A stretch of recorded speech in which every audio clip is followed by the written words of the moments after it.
Quand je serai grande, je voudrais devenir productrice. Maquilleur effets spéciaux. Costumière. Directeur de la photo. Quand je serai grande, je deviendrai script. Régisseuse. Ingénieur du son. Quand je serai grand, je voudrais devenir bruiteur. Je voudrais devenir monteur. Assistant réalisateur. Chef décoratrice. Quand je serai grande, je ferai mon cinéma.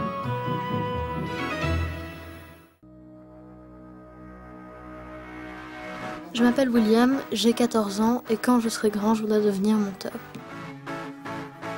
Elle, c'est Sophie Rennes, elle est chef monteuse et je vais la suivre durant toute une journée dans son travail. Bonjour, j'ai un rendez-vous avec Sophie Rennes.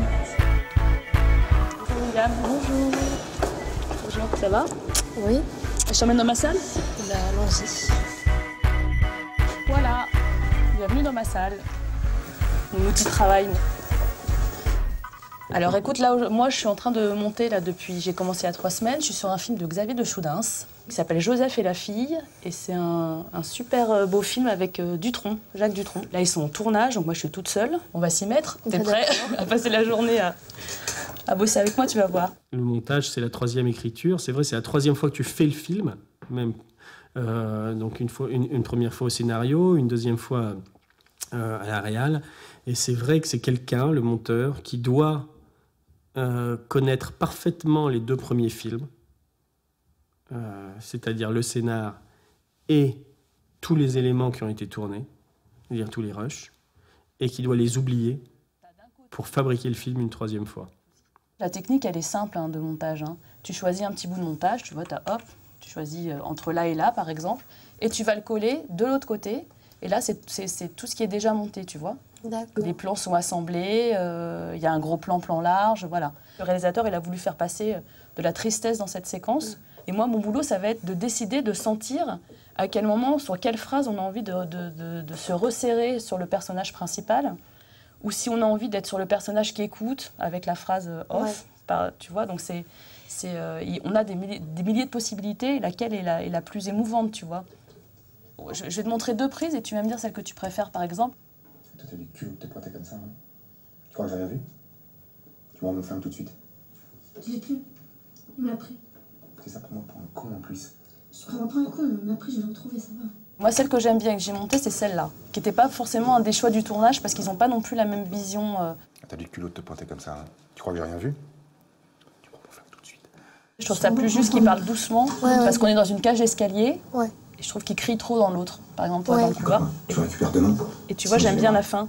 On est d'accord? Est-ce qu'on est d'accord? Oui.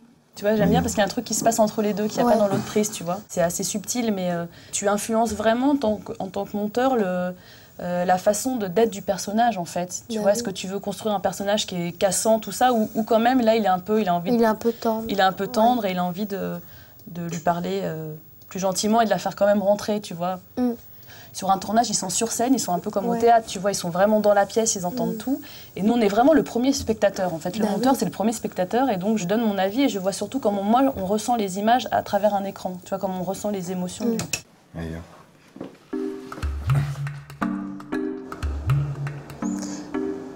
Comment es-tu devenue monteuse? Et ben en fait, j'étais gardée par ma grand-mère le mercredi quand j'avais 12-13 ans. Un jour, elle m'a mis chez une copine à elle qui était monteuse, donc elle m'a mis un mercredi dans sa salle. Et alors là, elle faisait du montage son. Et donc, elle m'a montré que dans une rue vide, on pouvait mettre un chat, par exemple, qui n'existait pas, mais on l'entendait. Et j'ai trouvé ça magique de découvrir l'extérieur et je voulais être monteuse. Quelles sont les qualités particulières pour devenir monteur ou monteuse? Je crois qu'il faut être super patient, même un peu maso, tu vois, à la limite, parce qu'on reste, on parle des heures et des heures avec le réalisateur, on passe énormément de temps dans la salle à refaire toujours et toujours les mêmes trucs. Donc voilà, il faut être attentif, je pense, à ce que dit le réalisateur. Voilà, je pense que c'est et puis pas avoir peur d'être enfermé toute la journée. Je pense que c'est ça les qualités principales, quoi. C'est l'écoute et puis la patience.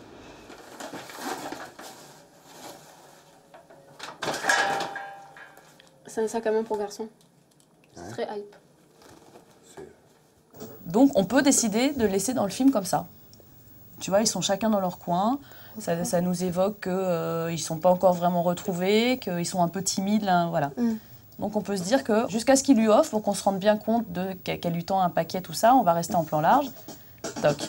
Et après, très vite, on peut se dire, tiens, et on a envie de voir la réaction de Franck en gros plan.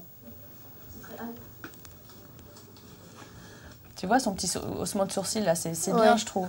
Il le fait pas dans d'autres prises, il le fait là. Ouais. Et je trouve ça bien parce que c'est vraiment... ça montre vraiment qu'il est dégoûté du cadeau, quoi.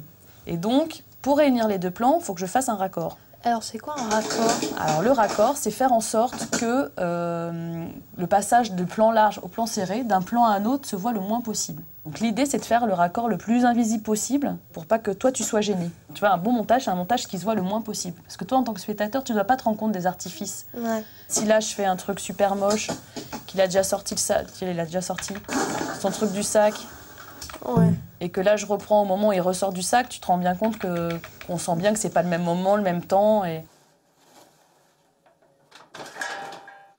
Ouais, ça non, c'est moche. non. Voilà, tu vois, ça marche pas.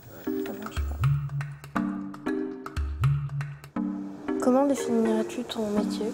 C'est le moment où le film prend vraiment sa forme, la forme qu'il va avoir en salle. Et toi, t'aides le réalisateur à arriver à ça. Et d'un seul coup, à un moment, c'est vraiment magique parce qu'à un moment, le réalisateur voit le film qu'il avait dans sa tête depuis des années et ça arrive à ce moment-là et toi, t'es là.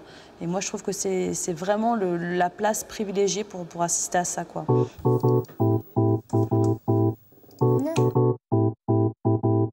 Un ralenti, là? Tu veux faire un ralenti? Ouais, sur son regard, ouais. Eh ben voilà, on va faire un ralenti. Ouais. Tu vois, c'est bien ça.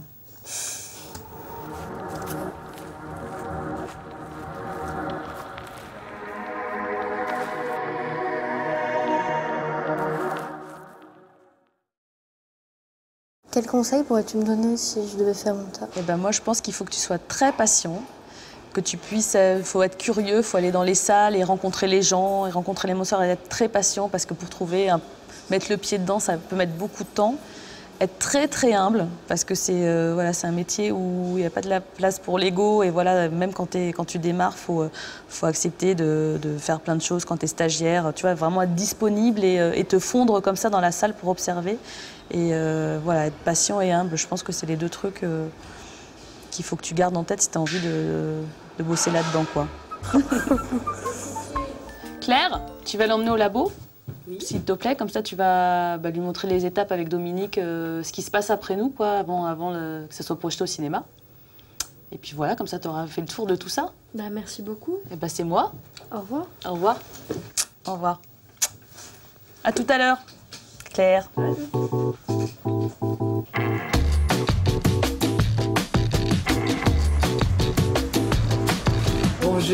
Bonjour William.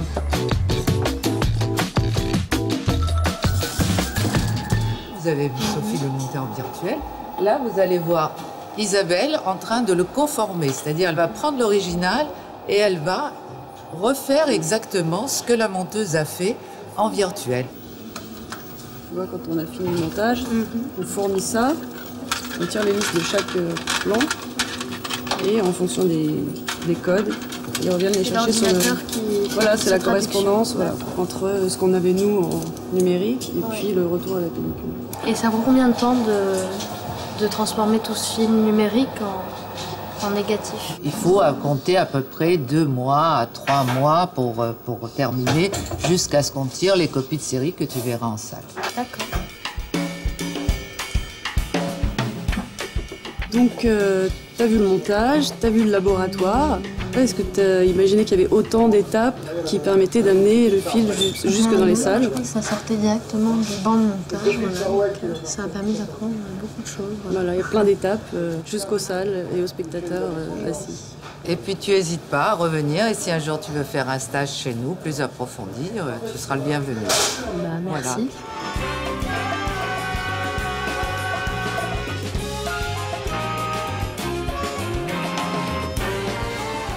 Et on va cliquer ça en bas. Ah, j'aurais pu encore.